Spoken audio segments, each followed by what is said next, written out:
Good morning. We invite you to take your seats and prepare for this morning's service.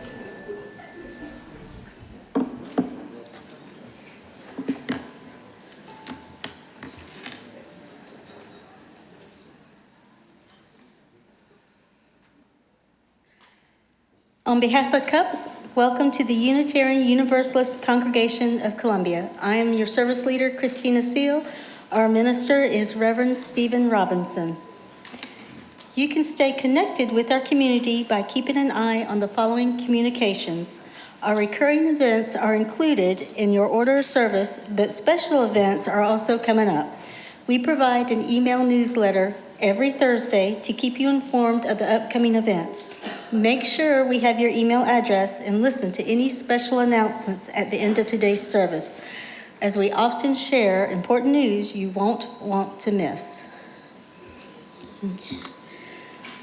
We warmly welcome visitors. We warmly welcome families with children and offer childcare during our service for children up to 4 years old. If you want to volunteer to provide childcare during our service, please speak with Bethany Storlazzi. We have a designated seating area for children ages 4 to 7 and their parents or caregivers. Feel free to bring toys available in the back to the social hall for quiet play. Today, children will transition into CYRE classes after the story for all ages. Okay. The flowers have been provided today by our flower volunteers. Okay. Let's see. Please silence all devices as we center ourselves for today's service and listen to the prelude.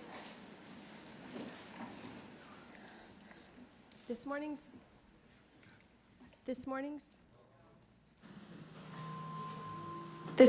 prelude is The Mummers Dance by Lorena McKenna. It's my pleasure to welcome Karen Peters on viola, Kevin McKinney on percussion, and our wonderful singers from our vocal group Prisma and from the group CUUPs.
Thank you. Now please rise in body and spirit and join me for our congregational covenant, which is in your order of service. Love is the doctrine of this congregation. The quest for truth is its sacrament, and service is its prayer.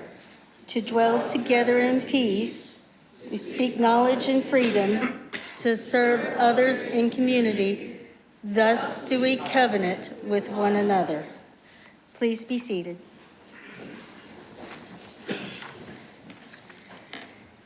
Unitarian Universalism is a diverse and non-creedal religion. Our community is founded on deeds, not creeds.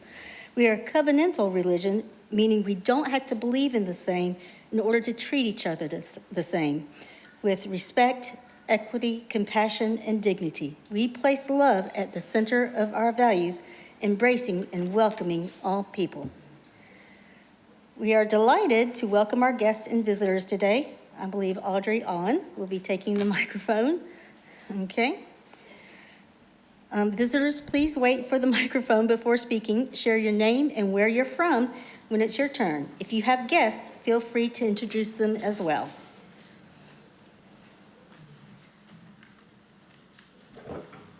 Do we have any guests?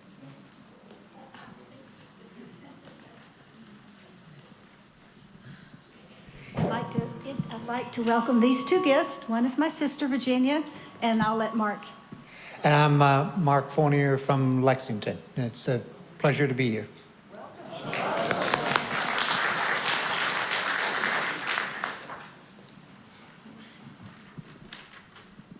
Hi, I'm Shannon Staley, and I live here in Columbia.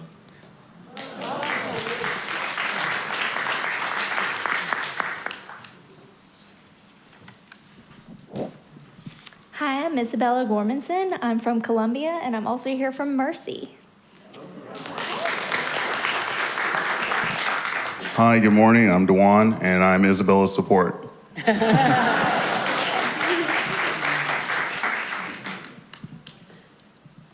You gotta raise them really high for me.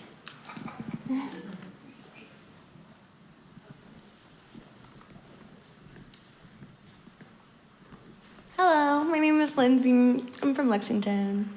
Am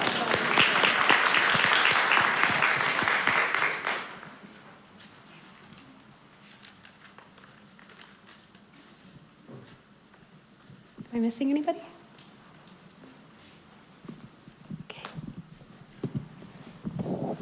Okay, well, we are delighted to welcome all of our guests and visitors today. If you'd like to learn more about the UUCC, visitor cards are found in the pocket in the back of each chair. Please fill one out and place it in the collection plate so we can email you about our events. Our board members and committee chairs welcome your questions and comments. Board members wear green name tags, and thank you again for being here. Our chalice lighter today is Matthew Donahue. Matthew follows the North Pagan path for about 7 years now. And in the Drachenbrück kindred, he is the Gothi. He's currently enrolled in the pagan clergy course through Greenwild Mystical Academy.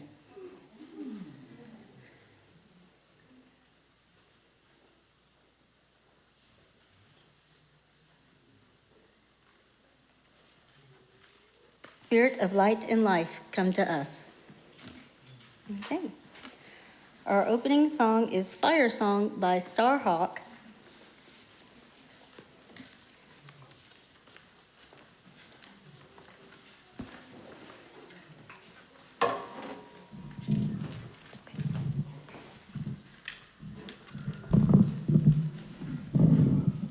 You're invited to sing this with me today. The words are printed in your bulletin, and I'll invite you to stand. I'm going to demonstrate the song once, asking you line by line to sing back.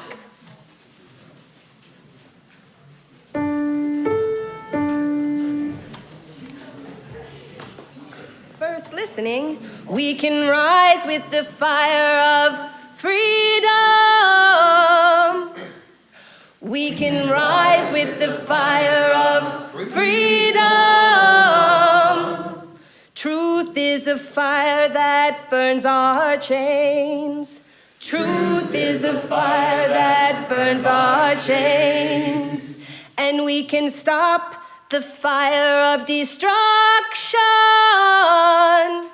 And we can stop the fire of destruction. Healing is a fire running through our veins. Healing is a fire running through our veins. We're going to sing it a few times through. Kevin's going to join with percussion. I'm going to join on shaker. And if we have any kids out there that want a shaker, I'm bringing the basket. Feel free to come up and join me in creating a nice beat for our song.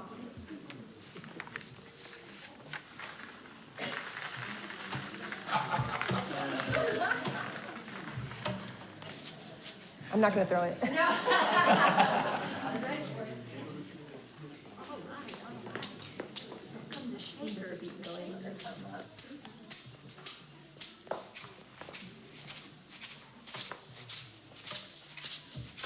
One, two, three. We can rise with the fire of freedom. Truth is a fire running through our veins. We can stop the fire of destruction. Healing is a fire running through our veins. We can rise with the fire of freedom. Truth is a fire that burns our chains. And we can stop the fire of destruction. Healing is a fire running through our veins. We can rise with the fire of freedom. Truth is a fire that burns our chains. And we can stop the fire of destruction. Healing is a fire running through our veins.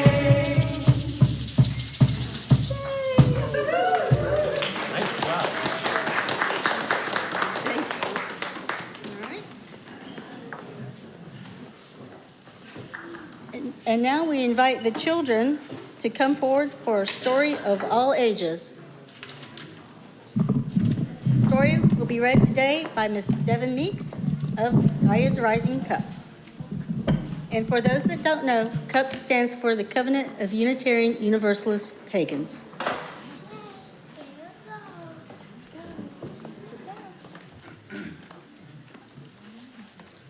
Hello.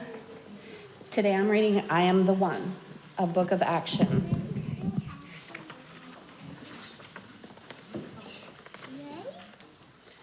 How do I make a difference? It seems like a tall order for one so small. But beautiful things start with one seed to start a garden, one stroke to start a masterpiece, one note to start a melody. One step to start a journey, one brick to start breaking down the walls. And I speak one gentle word to start a conversation. I can use one soft voice to start a friendship.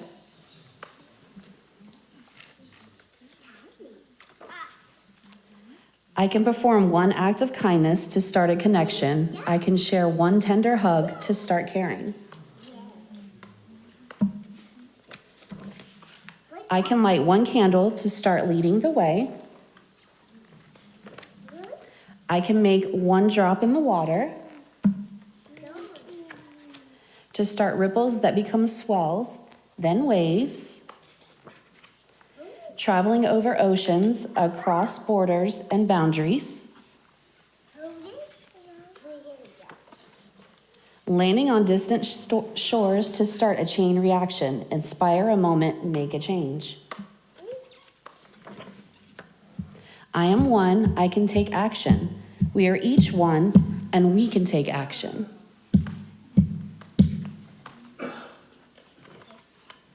One by one, we can make a difference. Because one is all it takes to start something beautiful. And that is it. Thank you.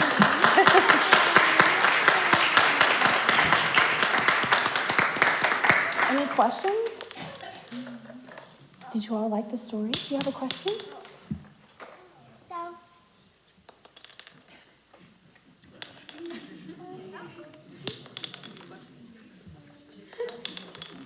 You can always start with just yourself, right? Yes, sir. Okay.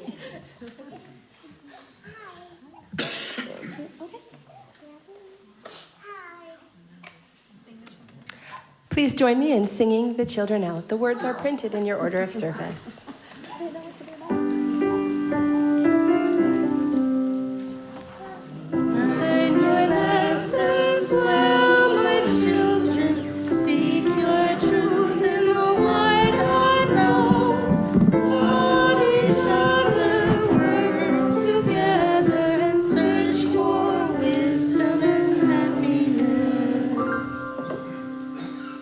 Our guest speaker today will be Sarah Emily Carter. She is the high priestess of Gaia's Rising Cups, and she's been coming to the UU since 2018. Today's opening words will be given by Miss Pam Schuster.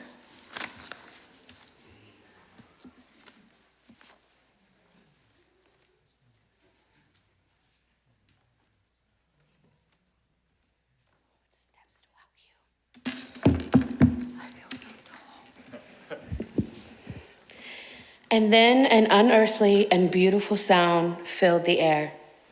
It was coming from every thread of light-spun web vibrating around them. It was a sound Harry recognized, Phoenix song. It was the sound of hope to Harry, the most beautiful and welcome thing he had ever heard in his life. He felt as if the song were inside him. Harry Potter and the Goblet of Fire, page 664.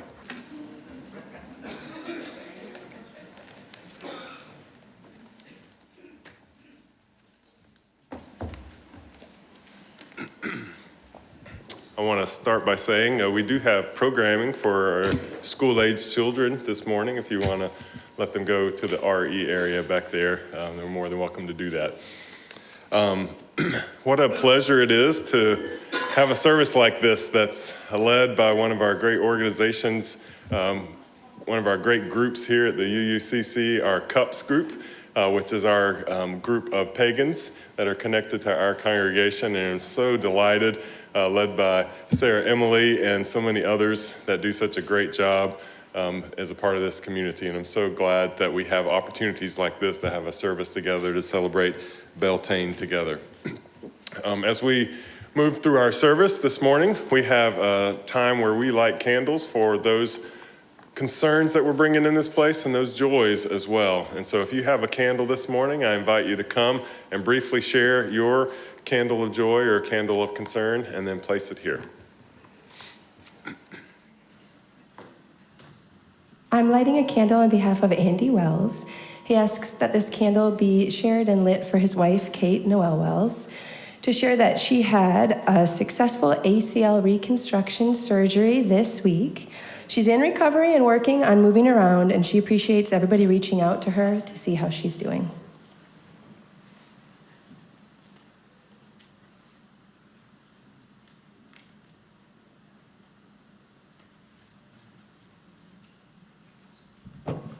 Hi, I'm Linda Brennison, and I have a candle of concern about candles.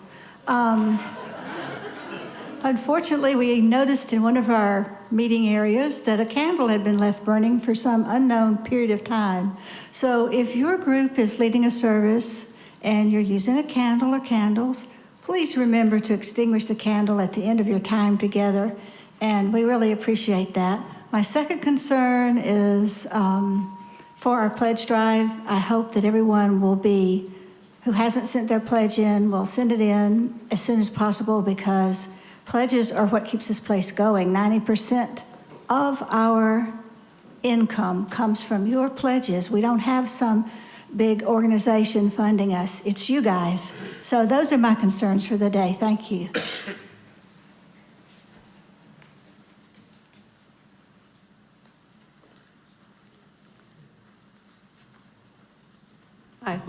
I'm Deb Matherly. This is a quick but a four-part candle. First, I want to honor Pope Francis and what a great impact he had on making everyone more concerned about each other and really serving as a pastor to millions of people. And then my baby brother turned 70 on May 5th, and he's welcoming his 6th grandchild. My baby boy, my youngest child, turned 50, and his grandchild is now over a year old. So the math is just crazy. And then my middle son, David, is now at 5 months of sobriety. So many milestones.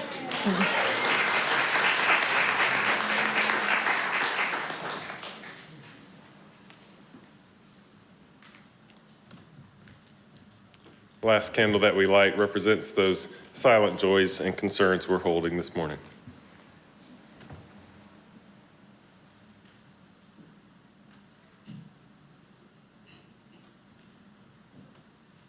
I invite you to take just a few deep breaths and remember all that's been shared this morning.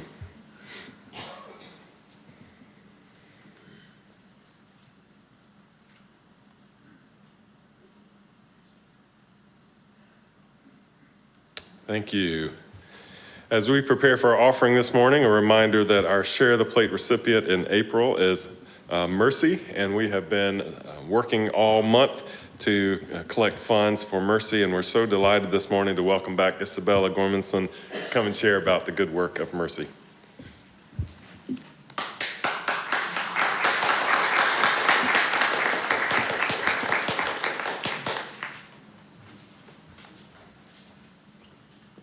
Good morning, everybody, and thank you for having me today.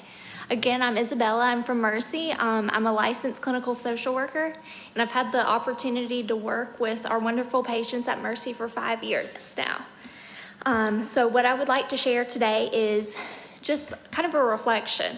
Every day, millions of people struggle with mental illness. These struggles are not always visible, but they are real. Psychosis, depression, anxiety, and trauma can make it hard to work, take care of one's family, and even take care of oneself. Sometimes the struggle leads to homelessness. This is not because people are lazy or weak, but because they are fighting battles we cannot always see. Homelessness continues to be a prevalent social issue facing our nation and local community. In fact, homelessness in Columbia is up 22%. Of this growing population, 67% are believed to live with a diagnosable mental health condition. More specifically, 1/3 of the homeless population experiences a serious mental illness such as schizophrenia, schizoaffective, bipolar, and major depressive disorders. I realize that these statistics can be overwhelming and a bit disheartening, but there are answers, and in Columbia, that answer is Mercy. Mercy provides comprehensive wraparound services to chronically homeless individuals with serious mental illness.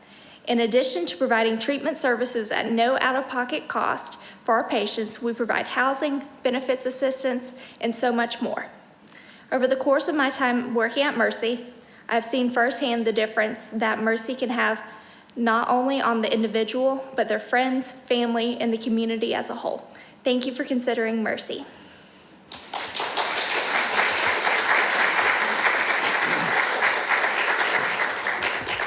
Thank you, Isabella, and thank you. Please extend our thanks to Mercy, too, for the great work you do. It's our pleasure to partner with you in that good work here in South Carolina. This time I invite our ushers to come and share our offering. Anna, would you like to introduce our offertory song?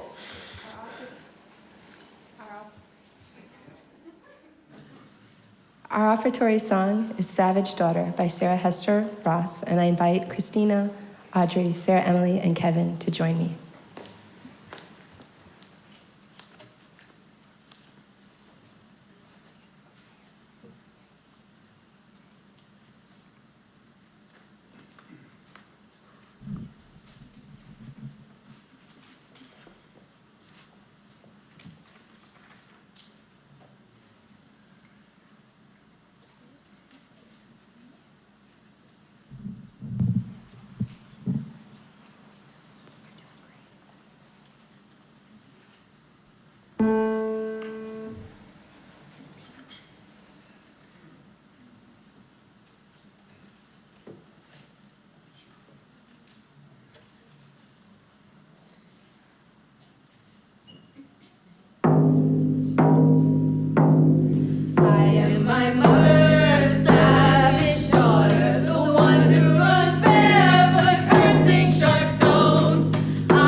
sing of fire in the curve of old bones. I am my mother's savage daughter, the one who runs barefoot, cursing sharp stones. I am my mother's savage daughter. I will not cut my hair. I will not lower my voice. My mother's child dances in darkness. She sings heathen songs by the light of the moon and watches the stars and renames the planets and dreams she can reach them with a song and a rune.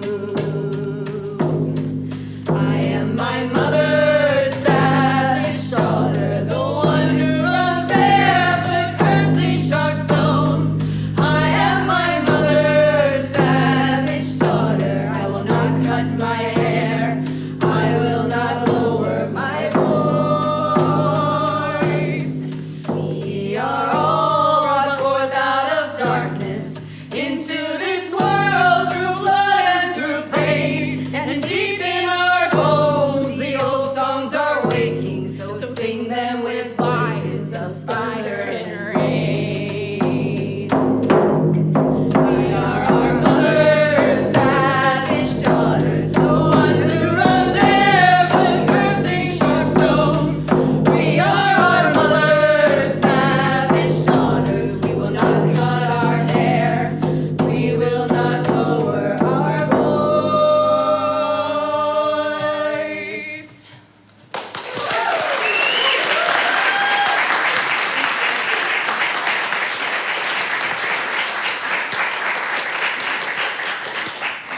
Thank you. We receive our offering today, symbol of our commitment to our good work.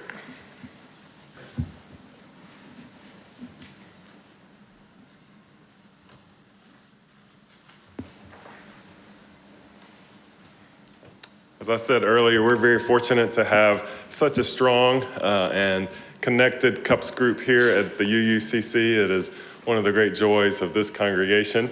And they're led well by great leadership, and especially Sarah Emily. And so I'm so delighted to invite her to come and share our sermon this morning.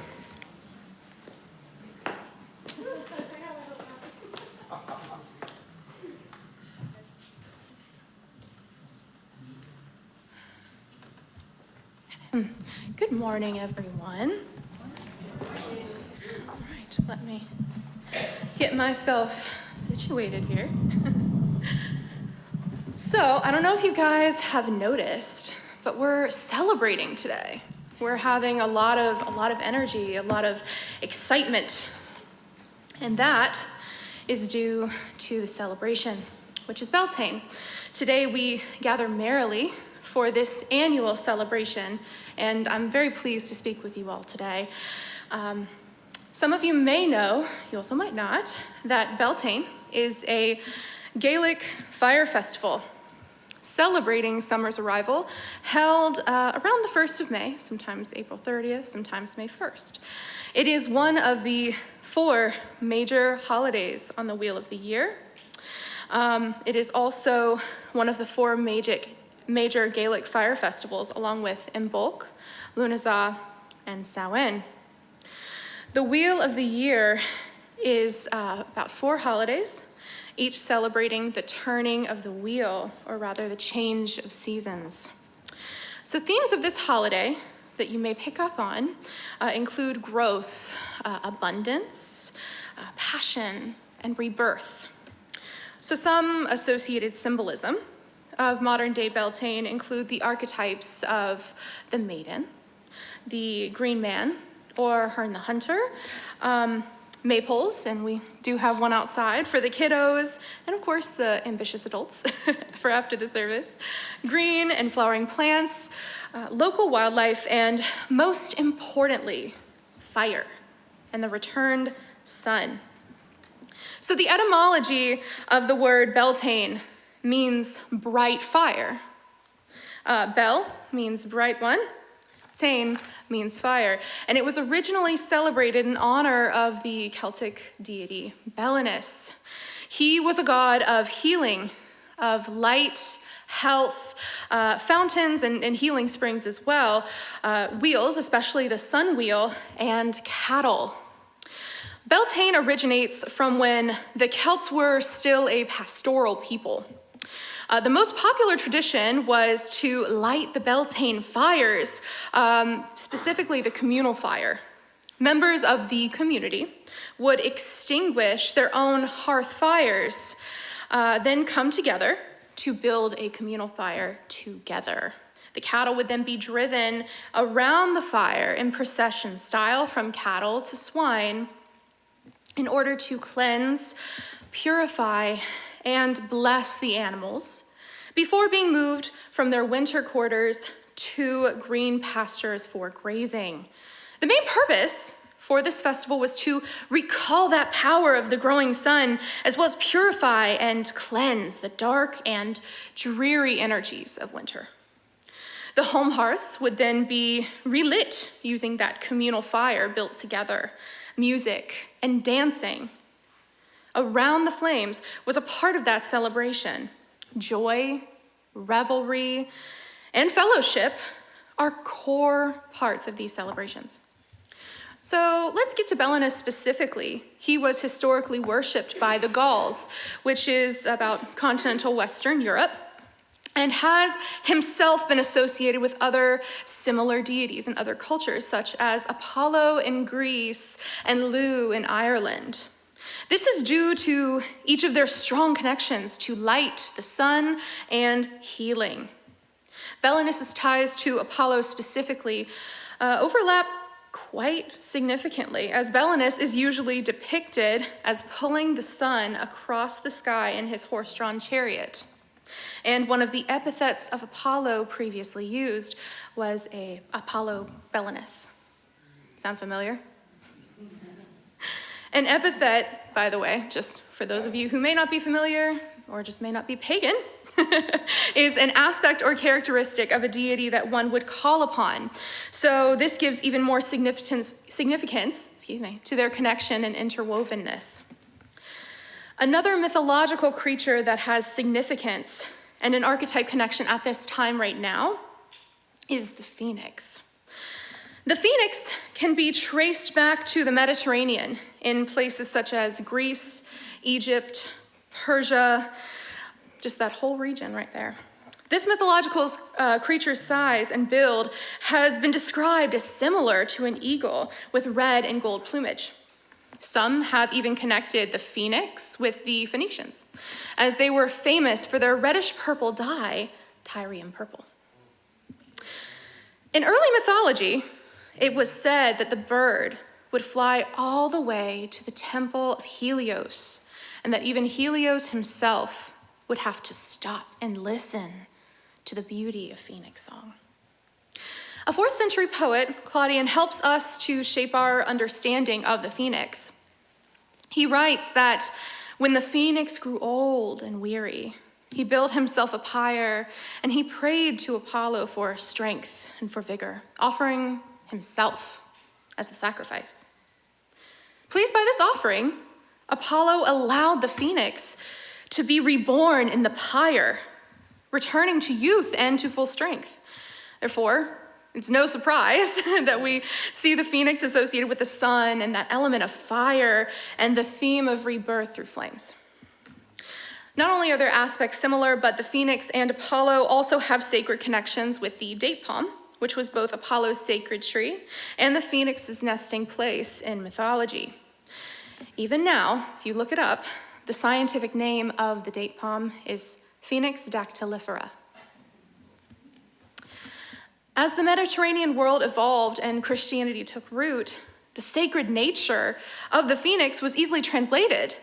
The characteristics of rebirth and Jesus Christ's crucifixion and subsequent resurrection allowed for the phoenix to become a symbol of Christ himself. Many Christians today still see that phoenix as a symbol for their own personal journey of being born again.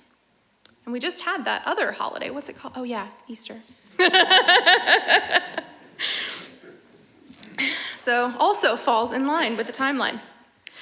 The image of the fiery phoenix persists in art, literature, music, and symbols throughout popular culture today.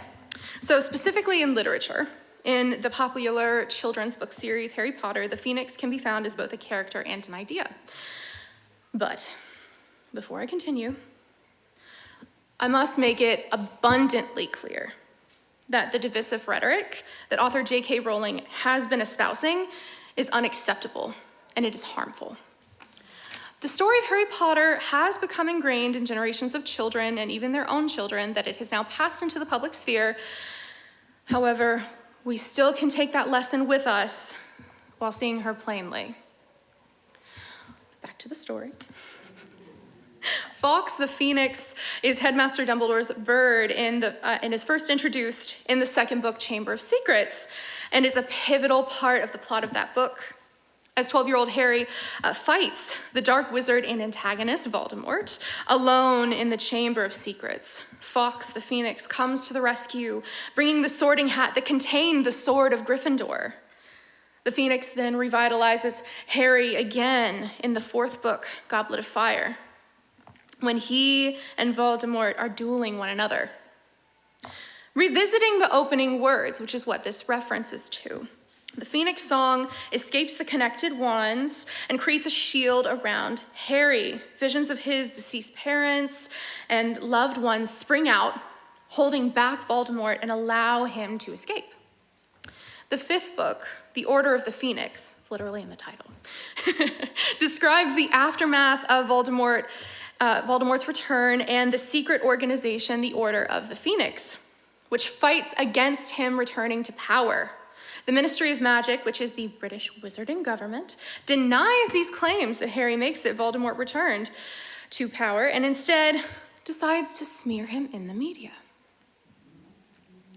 The Order lays the groundwork, though, for the resistance in the background throughout the whole book.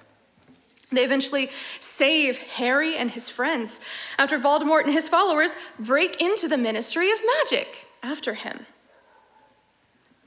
After this, Harry is redeemed by both the wizarding media and the ministry, and the truth is believed. And throughout the rest of the book, again, the Order is the main force that is able to stand and fight against Voldemort in the Second Wizarding War. And it is the force that rebuilds the wizarding world after the war is over.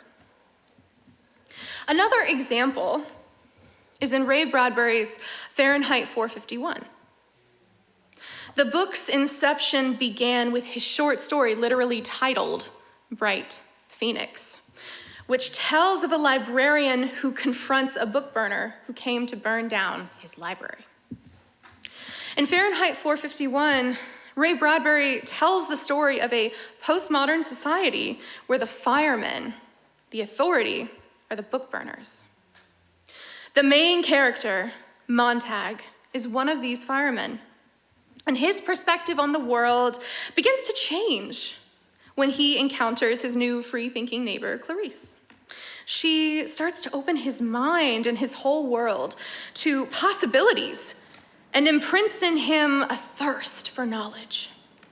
As the story progresses, we see Montag face the challenges of being a fireman in this specific society and try to balance that with this new thirst.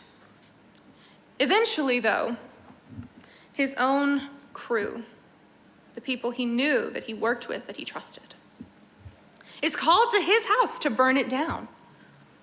He is forced to face his crew and ends up in a confrontation with his own captain, which ends up taking the captain's life. After fleeing the city, he finds himself among others like him, exiles of society who have learned and memorized the knowledge that society tried to destroy. And soon after, the society that Montag had fled from is leveled by the destruction of war. However, he and his allies are able to watch the dust settle and have hope to rebuild society again. One of the folks in this underground society, Granger, was the one who found Montag after he fled, and the one who watched the bombs fall alongside him. And to quote him, There was a silly bird called a phoenix back before Christ. Every few hundred years, he built a pyre and burned himself up. But every time he burnt himself up, he sprang out of the ashes. He got himself born over again. And it looks like we're doing the same thing over and over. But we've got one thing the phoenix never had. We know all the silly things that we've done for 1,000 years. And as long as we know that and always have it around so that we can see it, someday we will stop making the funeral pyres and jumping in the middle of them. We pick up a few more people that remember every generation. But that's the wonderful thing about man. He never gets so discouraged or disgusted that he gives up doing it over and over again, because he knows very well it is important and is worth the doing. Bradbury, 169. This Beltane, we, all of us in this room, are the phoenix. We're literally the keepers of the flame. We hold sacred knowledge, the light of compassion and of unity. We band together to speak truth and to take action against oppression and injustice. Yes, more battles are yet to come. But like the phoenix, we rise from the ashes and are born again and again, transformed and made stronger, more powerful, more beautiful than before. When the hearth fire is extinguished, it is the communal fire that reignites us. The communal fire that cleanses, that blesses, and propels us into action from our wintered introspection. And while it might seem sometimes as though we are isolated, we're never alone. But most importantly, we must remember to dance. When things get difficult and the world becomes weary, joy and community, that's what's going to sustain us through this. Sometimes with what happens in the world and the compassion that we have for our fellow humans in need that are suffering, joy might seem out of place. But those moments that we have, those moments of joy, of love, of connection, that's what we're here for. That's why we're here. And it's at the core of what we're fighting for. The song of the phoenix is revitalizing. It's healing.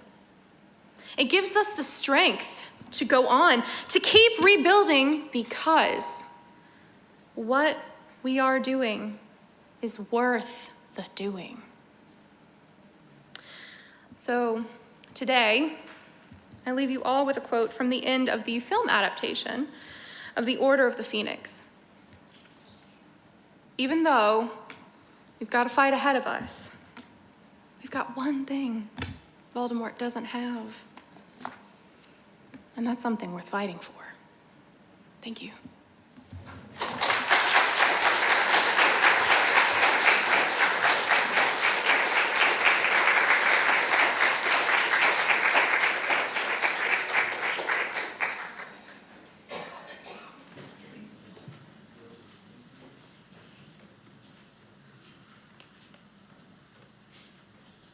Our closing hymn is in the teal hymnal. It's number 1068, Rising Green.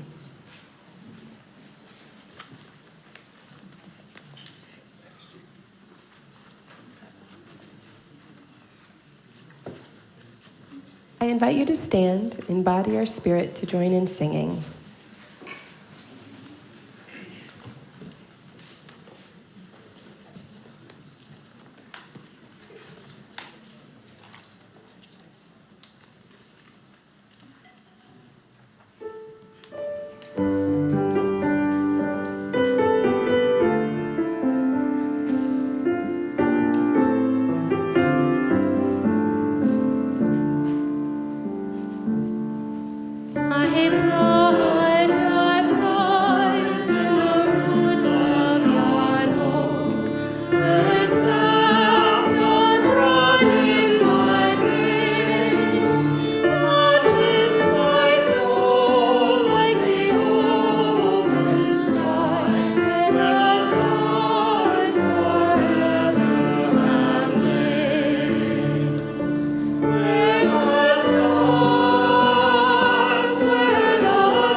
So some closing words for you guys today. I learned this morning during rehearsal for the Mummers Dance what a mummer actually is, which is someone that goes around and tells people the exciting news of the spring. I invite you all today to go out and go forth, become mummers in your own way. I invite you all to bring that joy that is so needed in the world right now. And I also would like to invite you all, if you would like to, you'd be welcome to come and enjoy our Beltane fire outside and the maypole. So, thank you.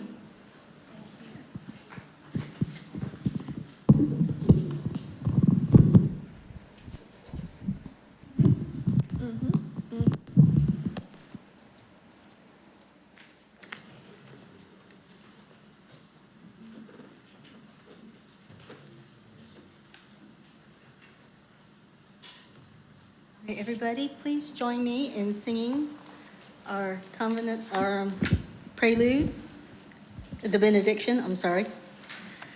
May the blessings of truth be upon us. May the power of love direct us. And may the peace of this community sustain us till we meet again. And thank you for extinguishing the chalice. Okay, and Reverend Robinson, you wanted to do the announcements? All right, I want to just offer a great thanks to CUUPs for their leadership of this service today, for Anna and organizing music with them. That's so beautiful. Karen and Kevin for helping with all of that as well. And Sarah Emily, wow, great job sharing the beautiful words of the Phoenix, and just offer a great applause to all of them for that great work.